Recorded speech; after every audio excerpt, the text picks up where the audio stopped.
Salatu wassalamu ala khair al-mursalin. Al-Bukhari et Muslim, il rapporte que Abu Huraira a dit qu'une période de 40 va passer et que tout le corps de l'homme sera désagrégé, mangé par la terre, sauf la tête de son coccyx. Et c'est à partir de cet os que se crée l'homme. Puis Allah fera descendre du ciel un liquide et les hommes vont pousser, repousseront de nouveau qu'on pousse la verdure. Ça, hadith d'Abu Huraira radiyallahu anhu. Donc, une période de 40. Après cette période, qu'est-ce qui va se passer? Allah va demander à Israfil, à l'ange Israfil, de souffler de nouveau. C'est nafkha thaniya. Il y a la première, tout le monde va être foudroyé, il n'y aura plus de vie sur terre. Et puis le deuxième souffle, Allah subhanahu wa ta'ala, il dit dans le même verset, وَنُفِخَ فِي الصُّورِ فَصَعِقَ مَنْ فِي السَّمَاوَاتِ وَمَنْ فِي الْأَرْضِ إِلَّا مَا شَاءَ اللَّهُ. Et on soufflera dans la trompe, et voilà que ceux qui sont dans les cieux et ceux qui seront sur la terre seront foudroyés. Le premier souffle. Je n'ai pas encore terminé le verset. Puis on y soufflera de nouveau, et les voilà debout à regarder. Le deuxième souffle, quand Israfil va souffler, voilà qu'ils vont revivre de nouveau. L'âme va revenir. Quand Israfil souffle, le deuxième souffle, les âmes vont sortir de là où veut Allah subhanahu wa ta'ala, et vont revenir à ces corps-là, qui sont déjà formés. D'accord? Donc ça c'est le deuxième souffle. ثم نفخ فيه أخرى فإذا هم ينظرون, dans sourate 39 et le verset 68. Ibn Abbas, il rapporte dans un hadith rapporté par Shaykhan, al-Bukhari ou Muslim, que le prophète sallallahu alayhi wa sallam, l'envoyé d'Allah, nous exhorta et dit aux gens, au jour de la résurrection, Allah vous rassemblera pieds nus, sans vêtements et non circoncis. Et il récita, sallallahu alayhi wa sallam, il récita ce verset, كما بدأنا أول خلق نعيده وعدا علينا إن كنا فاعلين. De même que nous avons procédé à la première création, nous la recommencerons, c'est une promesse qui nous concerne, oui nous l'accomplirons. Dans Surat Al-Anbiya, Surat 21 et le verset 104. Et la première créature, toujours c'est le prophète sallallahu alayhi wa sallam qui parle, la première créature qui sera revêtue au jour de la résurrection sera Ibrahim alayhi salam. Donc les gens vont être ressemblés. Donc deuxième souffle, l'âme va revenir au corps, et puis les gens vont vers ce qu'on appelle la terre de la résurrection, vers le mahshar, et ils vont attendre le jugement d'Allah subhanahu wa ta'ala. Ils vont atteindre nus, incirconcis, pieds nus, etc. Et le Miqdad ibn al-Aswad, il rapporte, hadith rapporté par l'imam Muslim, hadith numéro 2863, et Miqdad il rapporte, il dit, j'ai entendu l'envoyé d'Allah dire le jour de la résurrection, le soleil s'approche des créatures jusqu'à ce qu'il n'y a entre lui et eux qu'une distance équivalente à 1000. 1000, ça veut dire soit la distance, celui qui a pris le hadith de Miqdad, le rapporteur du hadith, il a dit, je ne sais pas ce que veut dire le Miqdad par 1000, ou ce que veut dire le prophète sallallahu alayhi wa sallam par 1000. Est-ce que c'est la distance terrestre, mile, ou bien est-ce que c'est la longueur de l'aiguille de Khul qu'on applique? Ça veut dire que le soleil va s'approcher de la tête des gens. Bien sûr, il ne faut pas faire analogie avec la vie d'ici-bas, parce que le soleil, s'il se déplace de quelques centimètres, il va brûler toute la terre. Mais le jour de la résurrection, c'est d'autres normes. Le jour de la résurrection, le soleil s'approche des créatures jusqu'à ce qu'il n'y ait entre lui et eux qu'une distance équivalente à 1000. Les gens seront dans la sueur, chacun suivant ses œuvres. Il y en a ceux qui auront la sueur jusqu'aux chevilles, il y en a ceux qui seront dans une sueur qui atteindra leurs jambes, d'autres le niveau de la ceinture, alors que d'autres auront la sueur jusqu'à la bouche. Donc ça, chacun selon ses œuvres, ils vont transpirer et tout. Et le compagnon, le Miqdad, il a dit que le prophète sallallahu alayhi wa sallam, quand il a dit d'autres auront la sueur jusqu'à la bouche, il a montré du doigt ou de sa main, il a montré sa bouche. Et cette attente, elle va durer combien? Elle va durer 50 000 ans. comme dans Surat al-Ma'arij, تعرج الملائكة والروح إليه في يوم كان مقداره 50,000 سنة. Donc, va durer 50 000 ans. Jour difficile pour les mécréants. فذلك يومئذ يوم عسير, comme il dit subhanahu wa ta'ala dans Surat al-Muddathir, على الكافرين غير يسير, jour difficile pour les mécréants, jour du regret. وأنذرهم يوم الحسرة, avertis-leur le jour du regret. Jour où les gens se tiendront debout devant le Seigneur de l'univers, jour où l'injuste se mordra les deux mains et dira hélas pour moi, si seulement j'avais pris ou j'avais suivi chemin avec le messager, le jour où chaque âme viendra plaidant pour elle-même et chaque âme sera pleinement rétribuée pour ce qu'elle aura œuvré, le jour où Allah dira à qui la royauté aujourd'hui, limanil mulku al-yawm lillahi al-wahid al-qahhar. Le jour où les gens chercheront un intercesseur auprès d'Allah, rien que pour qu'ils jugent entre eux, rien que pour les juger. Rien que pour les juger, ils vont attendre longtemps, 50 000 ans. Donc, le jour, ils vont chercher un intercesseur. Selon des versions, ils vont dire, est-ce qu'Allah va hâter le jugement, on veut rentrer en enfer, mais qu'Allah hâte le jugement pour nous. Une attente terrible, un jour difficile, comme a dit Allah subhanahu wa ta'ala, qu'Allah nous rend ce jour-là facile. Et le premier qui va intercéder, la personne qui va intercéder, c'est Muhammad sallallahu alayhi wa sallam. Ces gens-là vont chercher Adam alayhi salam, pour intercéder en leur faveur. Et Adam va dire, j'ai mangé de l'arbre qu'Allah m'a interdit. Il va donner des excuses et il va dire qu'Allah, il s'est mis en colère ce jour-là. Il ne s'est jamais mis en colère comme aujourd'hui. Et il a dit, Nafsi, il va avoir peur pour lui, pour qu'il sauve son âme lui-même, alayhi salam, Adam. Et ils vont aller voir Nuh, ils vont dire, tu es le premier Rasoul, le premier envoyé. Et ils vont voir les autres prophètes, ils vont voir Ibrahim alayhi salam, ils vont voir Moussa alayhi salam. Chacun, il va leur donner des excuses. Et ils vont, Ibrahim, bien sûr, il va évoquer 3 mensonges qui ne sont pas des vrais mensonges. Quand les 3 mensonges, c'est quand il était avec sa femme Sarah et que le tyran, l'un des rois, il a craint Ibrahim pour sa femme, et il a dit, et ce tyran-là, il prend la femme de chaque personne. Et Ibrahim alayhi salam, quand le roi lui dit, c'est qui cette femme-là, lui n'a pas dit c'est ma femme, il a dit c'est ma sœur. C'est un mensonge, mais finalement ce n'est pas un mensonge. Ce n'est pas un mensonge puisque c'est sa sœur dans l'islam.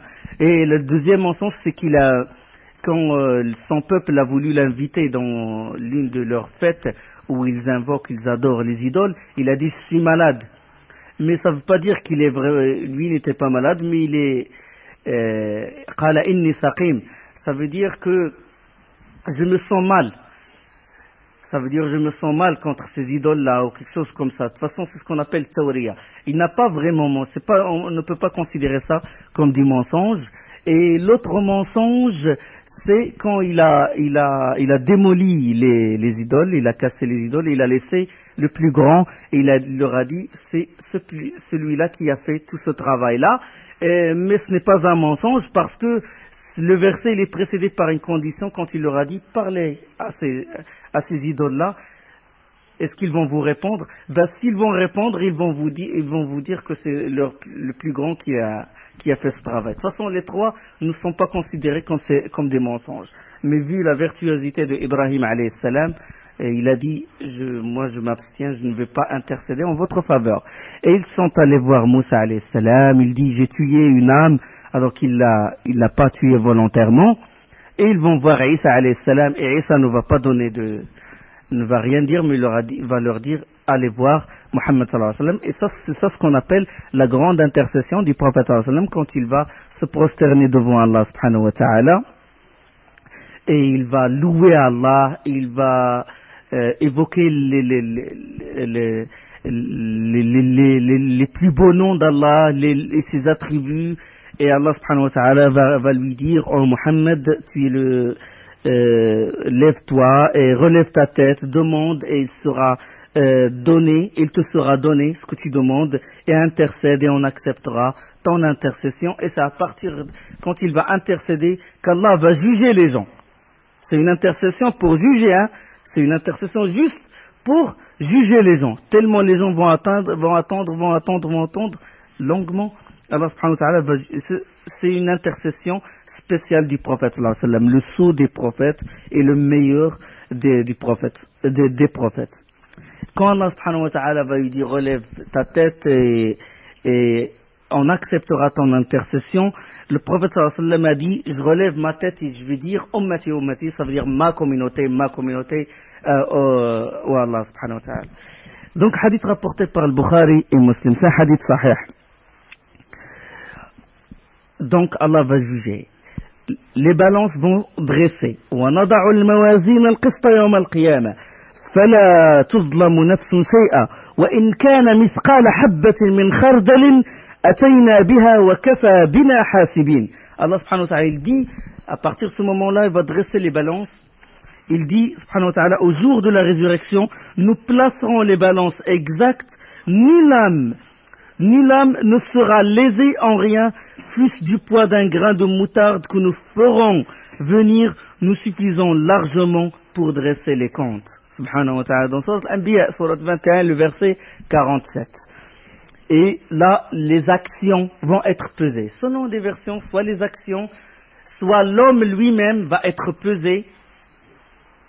Si vraiment il vaut quelque chose sur terre, il a donné, bien sûr les plus lourds sont les meilleurs, les vertueux et tout, parce que les prophètes, les envoyés ne vont pas être jugés, de même les martyrs. Donc celui qui a fait les bonnes œuvres va être lourd quand il sera pesé.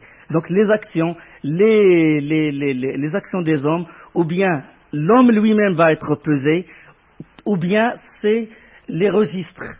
On va ramener les registres, le dossier qu'a fait la personne ici-bas. Donc ça a besoin de beaucoup de détails. Et les registres seront distribués. Les registres, quand les gens on va peser leur action, on va les peser eux-mêmes, ou peser peut-être leur registre. Allah subhanahu wa ta'ala va envoyer les registres, et chacun va prendre son dossier. Qu'est-ce qu'il a fait, etc.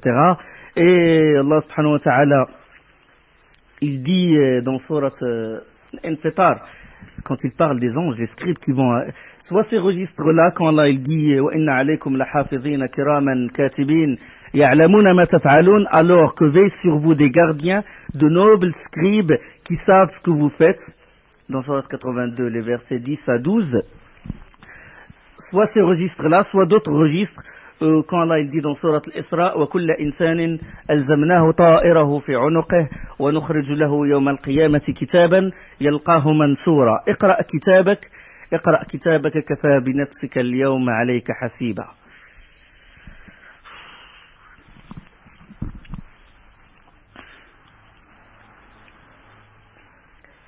Et au cou de chaque homme, nous avons attaché son œuvre au jour de la résurrection, et nous lui sortirons un écrit qu'il trouvera déroulé. Lis ton écrit aujourd'hui, si tu suffis d'être ton propre comptable. Dans Surat Isra, les versets 13 et 14. Il y en a qui prennent leur livre de la main droite, et il y en a qui prennent leur livre de la main gauche. Allah subhanahu wa ta'ala dit, quant à celui, وَأَمَّا مَنْ أُوتِيَ كِتَابَهُ بِيَمِينِهِ فَيَقُولُ هَاؤُمُ اقْرَءُوا كِتَابِيَهْ إِنِّي ظَنَنْتُ أَنِّي مُلَاقٍ حِسَابِيَهْ فَهُوَ فِي عِيشَةٍ رَاضِيَةٍ.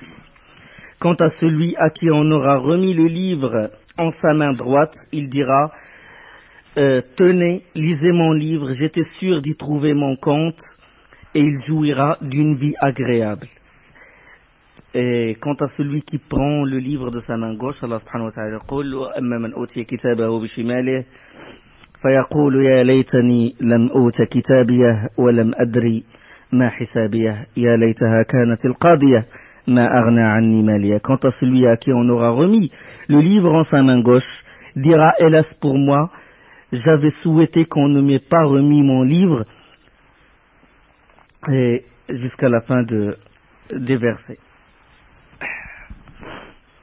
Donc soit il le prend de sa main gauche, dans un autre verset il le prend derrière son dos, amma man utiya kitabahu wara'a zahrihi, dans Surat Al-Inshiqaq. Quant à celui qui recevra son livre derrière son dos, il invoquera la destruction sur lui-même et il brûlera dans un feu ardent, dans Surat Al-Inshiqaq. Donc ça c'est les registres, ils seront distribués.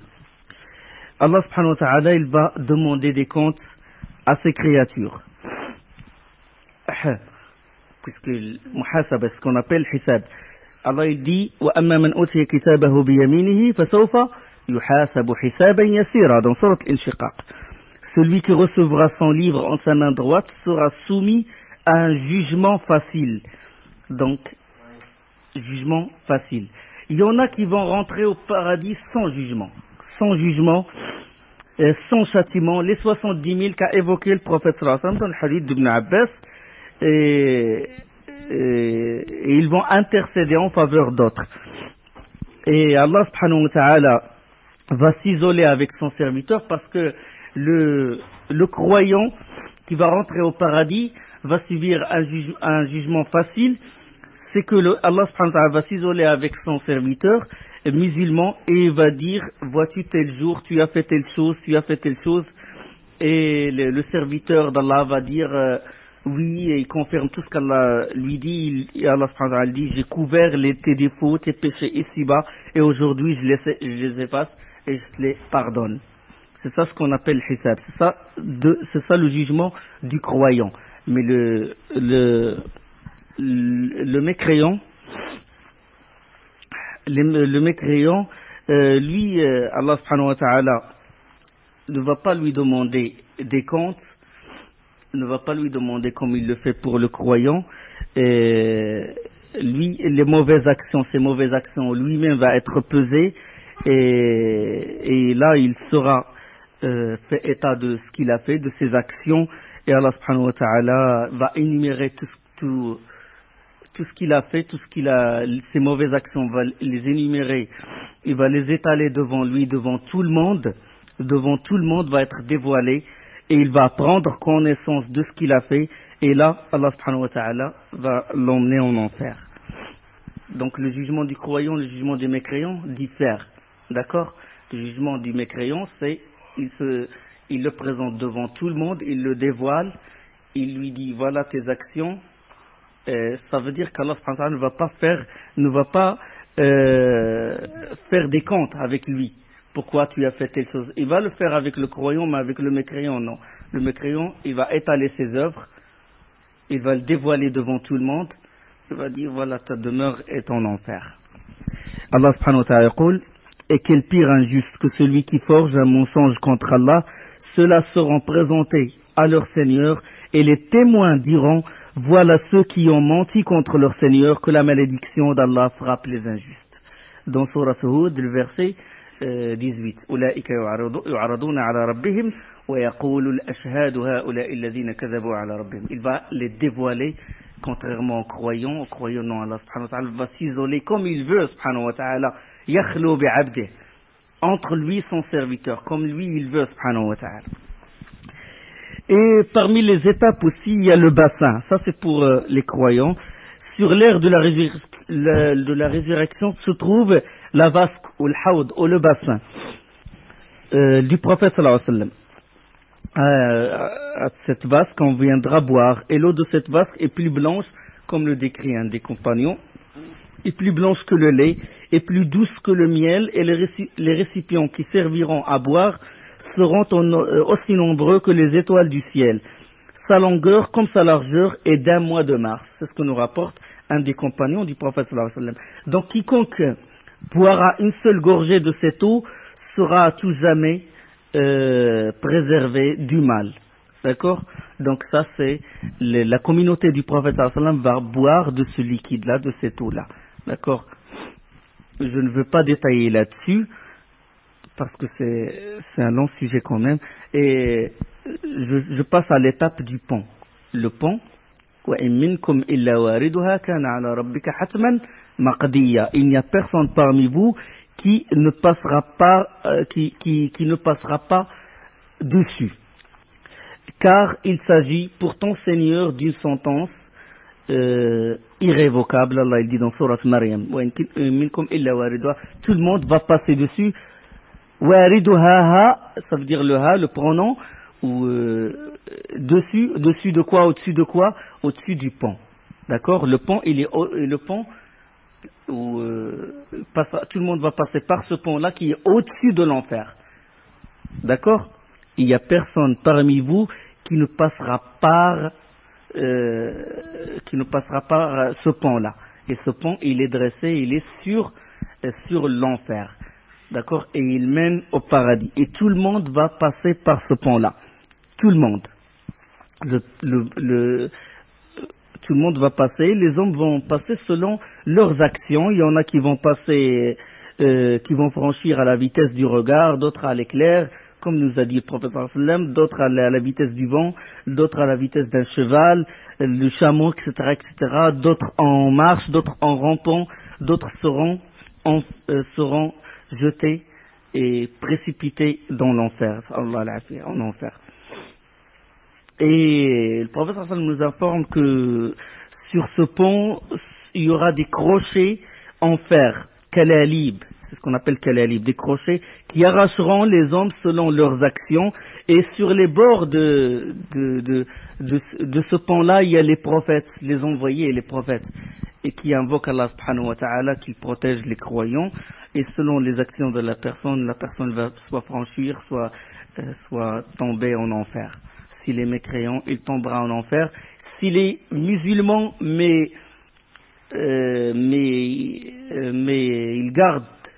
il a fait des péchés, il a fait des grands péchés, il se peut qu'il tombe lui aussi, il passera par l'enfer pour rentrer ensuite au paradis, parce que jamais un muwahhid, un monothéiste ne restera éternellement en enfer.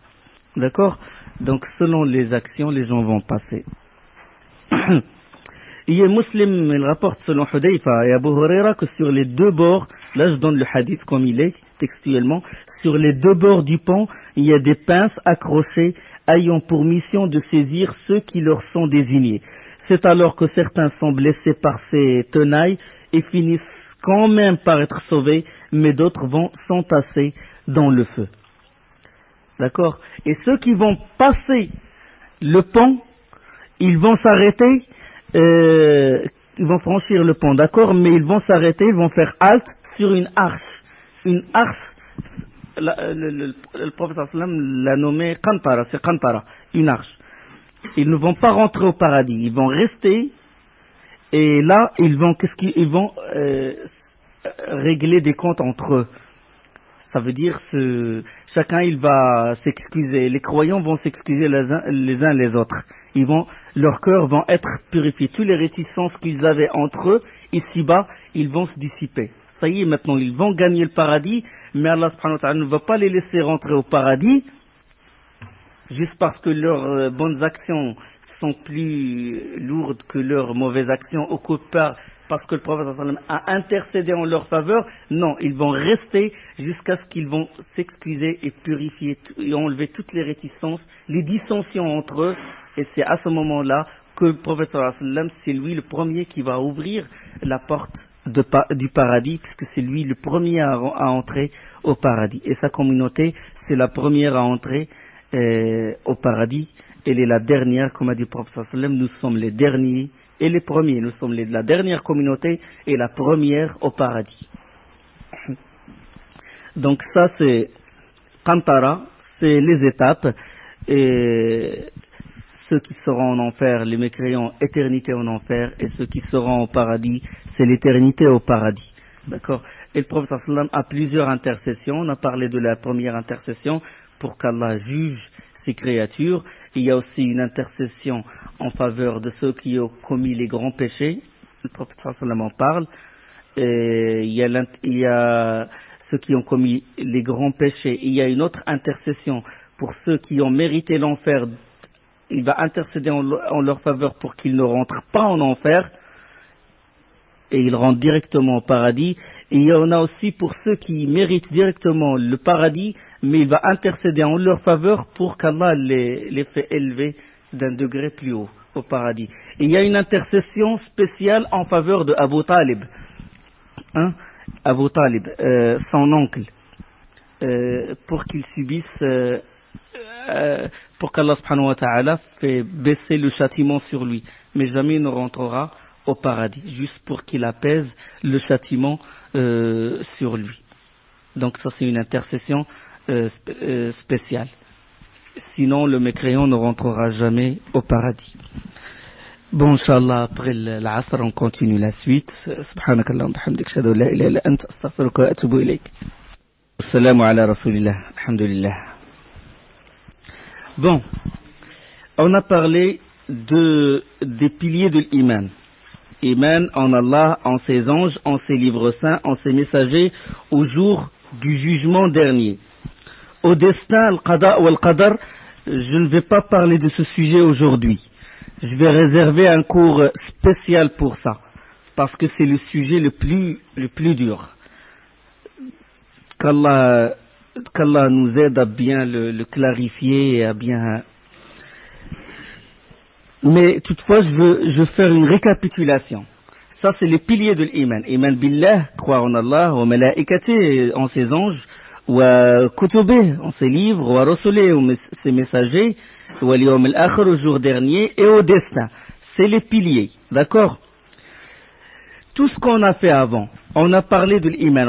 On a dit que l'iman, il est constitué de nombreuses branches, n'est-ce pas? Le hadith du prophète sallallahu alayhi wa sallam, al-iman bid'un wa sittun ou bid'un wa sab'un, il est de 60 et quelques branches, ou 70 et quelques branches. Ces branches, ils se manifestent. Voilà. On va vraiment, suivez-moi bien. Ils se manifestent soit par la parole ou par l'acte. Vous êtes d'accord avec moi? On va éclaircir davantage. Suivez bien. Les branches, certaines branches sont en rapport avec la parole. D'autres branches sont en rapport avec l'acte. Dire la ilaha illallah, c'est une branche de l'iman, c'est une branche de la foi. La pudeur est une branche de l'iman, n'est-ce pas? Écarter ce qui est nocif de la voix des gens, c'est une branche de l'iman.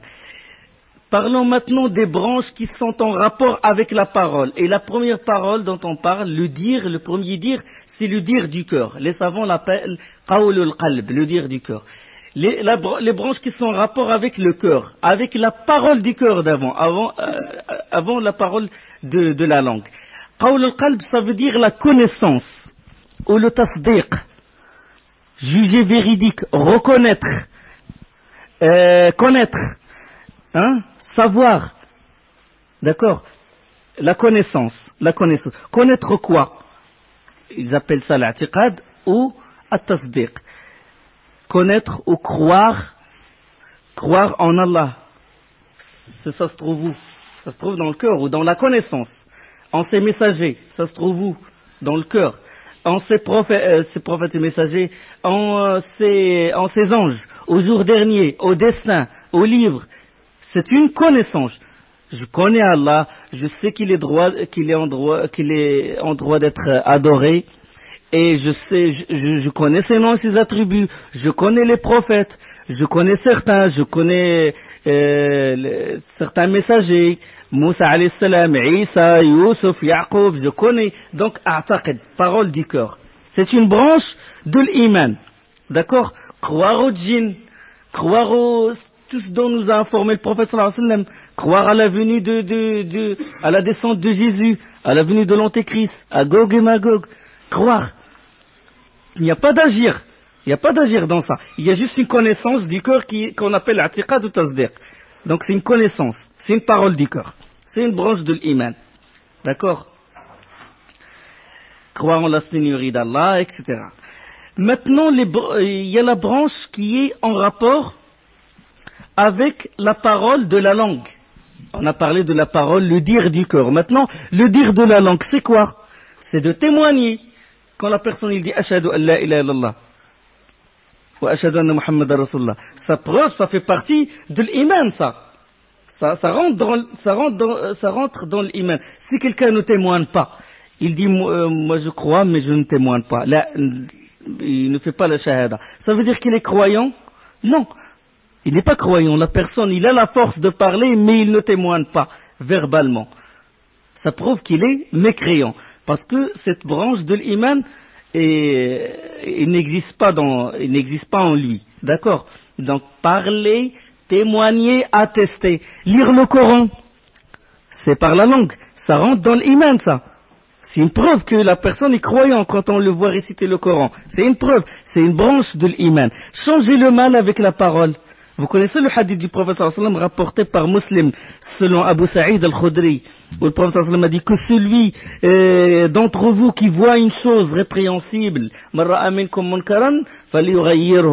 que celui qui voit, ou celui d'entre vous qui voit une chose répréhensible, la corrige de sa main. S'il ne peut pas de sa main, qu'il la corrige avec sa langue. Donc la langue, la parole, c'est une branche de l'iman. D'accord?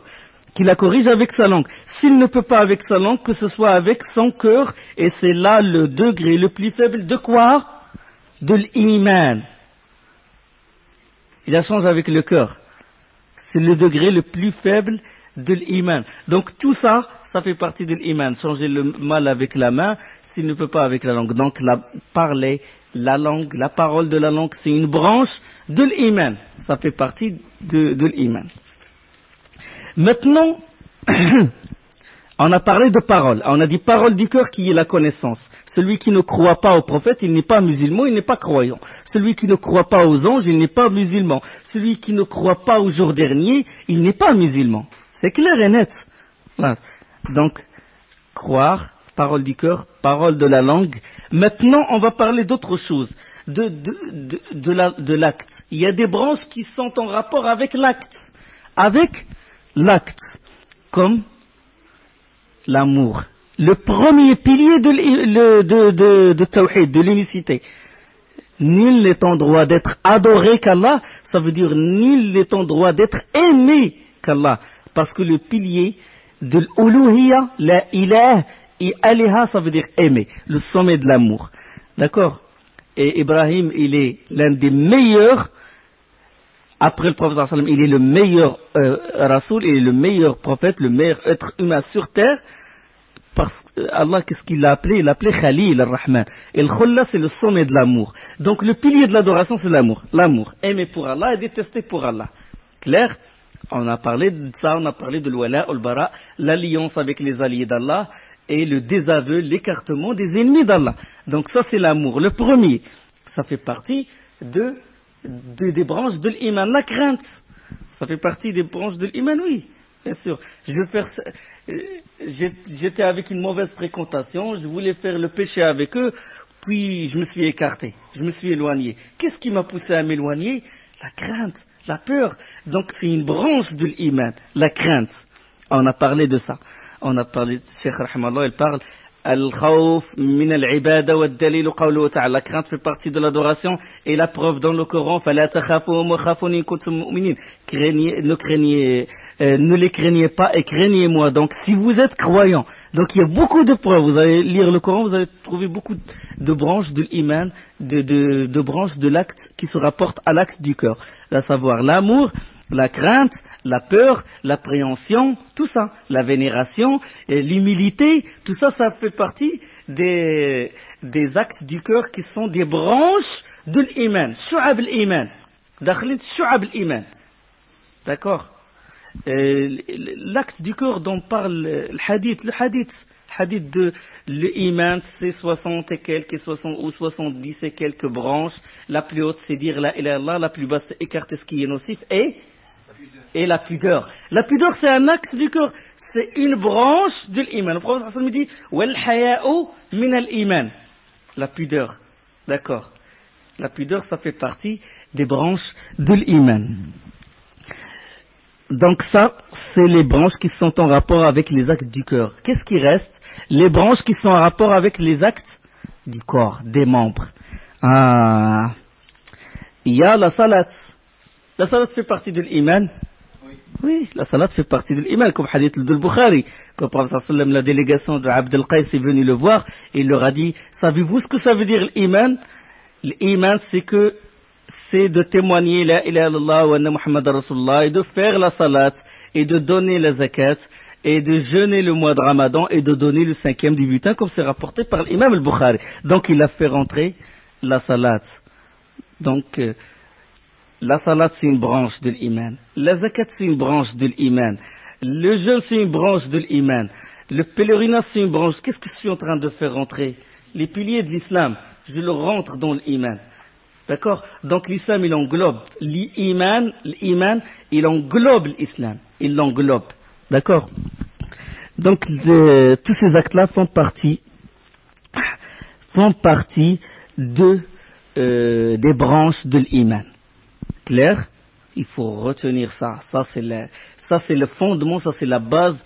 Et il n'y a aucun Ahl-Sunnah wal Jama'a sont unanimes là-dessus. Sont unanimes, anciens et contemporains, sont unanimes là-dessus. قول وعمل إيمان قول وعمل قول القلب واللسان عمل القلب والجوارح. C'est une règle à prendre par cœur.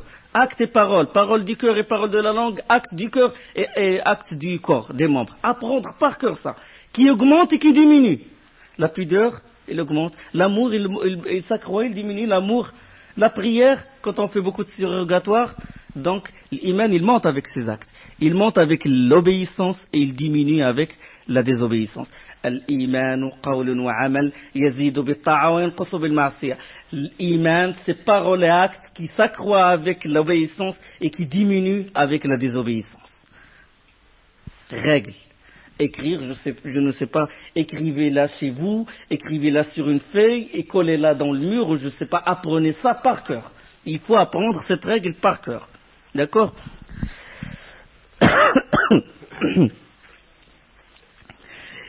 Et il y a aussi l'effet de l'acte, de ces actes, de cette parole et de ces actes à l'extérieur. Je crois en Allah. C'est une parole du cœur. Donc, ça me pousse à je crois en Allah, en ses anges, etc. Je crois qu'il est miséricordieux, je crois qu'il est le Créateur, je crois qu'il m'a comblé de ses bienfaits, donc je l'aime, je l'aime. Je crois en lui, il y a la connaissance, après il y a l'amour. Je crois qu'il est terrible en châtiment, je le crains. Donc, la croyance intérieure, la parole du cœur, elle pousse vers l'acte du cœur. Et l'acte du cœur, elle pousse vers l'acte du corps. D'accord? Je l'aime. Donc je me rapproche de lui, donc je me prosterne, donc je lis le Coran, donc je fais les bonnes œuvres. D'accord? La pudeur, c'est une branche de l'iman. J'ai la pudeur, donc je vais faire un péché, et j'ai la pudeur parce que je crois qu'il me voit. Il est clairvoyant, son nom il est clair. Il s'appelle, subhanahu wa ta'ala, il s'appelle Basir. Basir, donc il me voit, même si je me cache. Il me voit, donc j'ai la pudeur qu'il me voit alors que je suis en train de faire un péché. D'accord? Donc la pudeur m'a poussé à s'éloigner d'un péché. Donc c'est relation intérieure, extérieure. La mudra, dans le corps de l'être humain, il y a une bouchée de viande, et si l'intérieur est bien, l'extérieur, il est bien, comme a dit le prophète sallallahu alayhi wa sallam. Et l'extérieur, il influe sur l'intérieur. Fréquenter des mauvais gens, plaisanter, prendre les versets d'Allah en dérision, après, le cœur, il noircit. Tu oublies l'au-delà, tu oublies Allah subhanahu wa ta'ala. D'accord? Voir ce qui est mal, parler, médire les gens, dire des mensonges, l'intérieur, il noircit. Donc, relation extérieure et intérieure. C'est les règles de Al-Sunnah wal Jama'a dans l'iman. Parole et acte, il monte avec l'obéissance, il descend avec la désobéissance. Effet de l'intérieur sur l'extérieur, effet de l'extérieur sur l'intérieur. D'accord? Éviter tout ce qui empoisonne le cœur, à savoir de regarder ce qui est mauvais, médire la langue, écouter la musique, etc., etc., fréquenter des gens mauvais, etc. Donc tout ça, ça nuit. Fréquenter des gens qui sont bien, apprendre la science, lire le Coran, hein, regarder le ciel et contempler la beauté de la création, ça fait monter l'iman. D'accord? Donc ça, c'est les règles à apprendre. Et il y a des branches qui sont vitales. Il y a des branches qui sont vitales pour l'iman. La personne qui ne croit pas en ses anges, Du moment qu'on lui ramène l'information d'Allah, il parle des anges et qui ne croit pas en ces anges, il est kafir, il est mécréant. Tout son iman s'écroule. Qui ne croit pas au jour dernier, tout son iman, il s'écroule. D'accord? D'accord? Qui n'aime pas Allah, il croit en Allah, il croit au prophète sallallahu alayhi wa sallam, mais il le jalousait, il le détestait, il l'insultait, il le haïssait. Il n'est pas croyant. L'iman, il tombe. D'accord? D'accord? Donc il y a des branches que s'il tombe, que s'il s'annule, tout l'iman il s'annule. D'autres branches, non. Regardez. Le prophète sallallahu alayhi wa sallam, il a dit l'iman bid'un wa sab'un. L'iman, il est 70 ou 60 et quelques ou 70 et quelques branches. La plus haute, c'est de dire la ilaha illallah. Celui qui ne dit pas la ilaha illallah, il n'est pas mu'min. D'accord? S'il a la force de le dire, il n'est pas muet, etc., il ne le dit pas, il n'est pas mu'min. D'accord? Et la plus basse, c'est enlever ce qui est nocif de la voix des gens. Enlever ce qui est nocif. Ça peut sortir, si la personne voit quelque chose, voit des épines, voit des choses qui, dans la voix des gens, des verres cassés, etc., il ne les a pas enlevés. Ça veut dire qu'il sort de l'iman, ça veut dire qu'il ne devient plus musulman. S'il dit, je laisse cette voix, je m'en fous, je ne vais pas écarter ce qui est nocif. Hein? Est-ce que cette branche est vitale pour l'iman? Non, il n'est pas vital. Mais s'il a la foi élevée, il fait ça. Il fait ce travail-là, il dégage, il éloigne tout ce qui nuit aux gens. D'accord? Donc, il y a des branches qui sont vitales, d'autres ne le sont pas.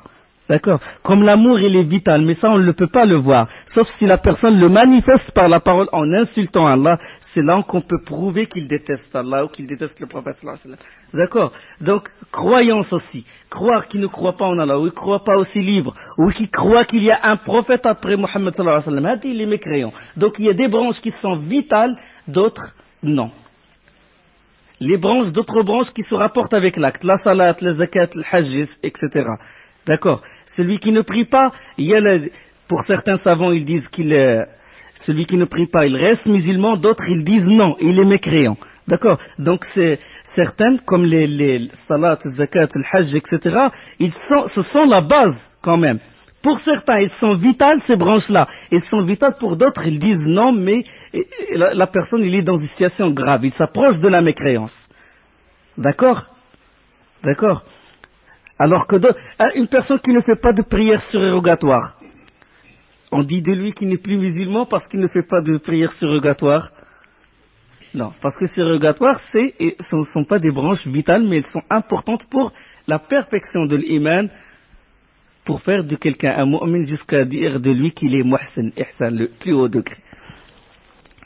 Maintenant, c'est l'iman. Le kufr maintenant, la mécréance. Il a des branches, oui, il a des branches. Il y a des branches qui se rapportent à la parole et à l'acte.